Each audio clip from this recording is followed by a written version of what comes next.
Good morning, everybody. My name is Tom Bafro, and today we'll be exploring one of the most significant events in Western art and religion, the Last Supper.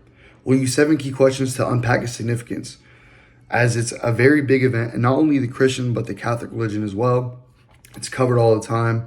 You see people talking about it all the time. It's a huge event. There are paintings, pictures, all everywhere. I have one in my house. I'm a Catholic believer myself, so very, very big event. And being Catholic and growing up there, you kind of hear a lot about it. So very significant to me. It all started first century Jerusalem. The central figures are, of course, Jesus of Nazareth and his 12 apostles. The context is tense.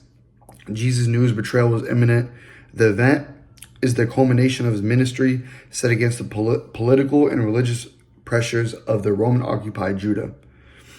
Now, there are different interpretations. Absolutely. This ties directly to the core of Christian beliefs. For most Protestants, the bread and wine are symbolic reminders of Jesus' sacrifice. For Catholics and Orthodox Christians, they're more just like they become the actual body and blood of Christ. And this is the foundation of the Eucharist or communion, a central sacrament of faith.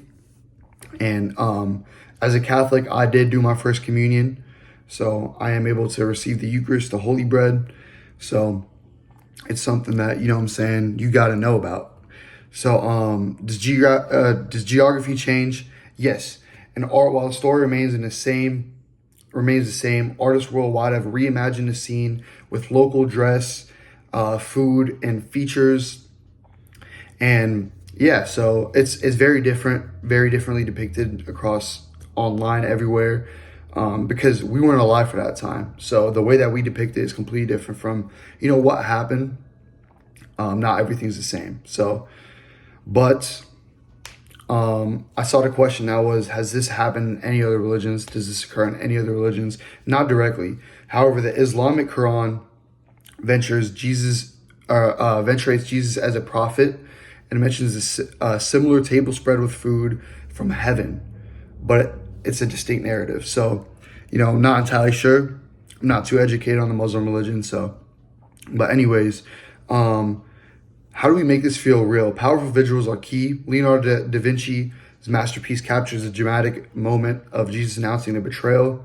Comparing it to films makes the story dynamic almost, and modern worshipers taking communion connects the ancient event directly to the lived practice over 2 billion people today. So there's tons of people, that believe and have practiced this, So, but yeah, a very simple, powerful image of a single piece of bread and a cup of wine holds so much power, so much significance that we can't even understand.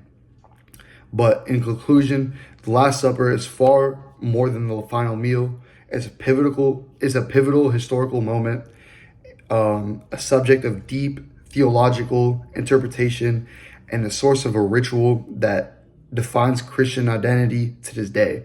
It's a story of friendship, betrayal, and the foundation of a central religious practice. So, holds tons of significance. A very crazy event that happened for sure.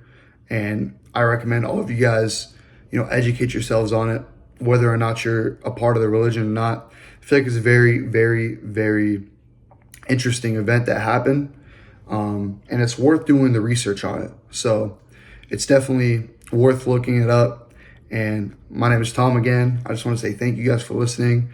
And yeah, have a good one.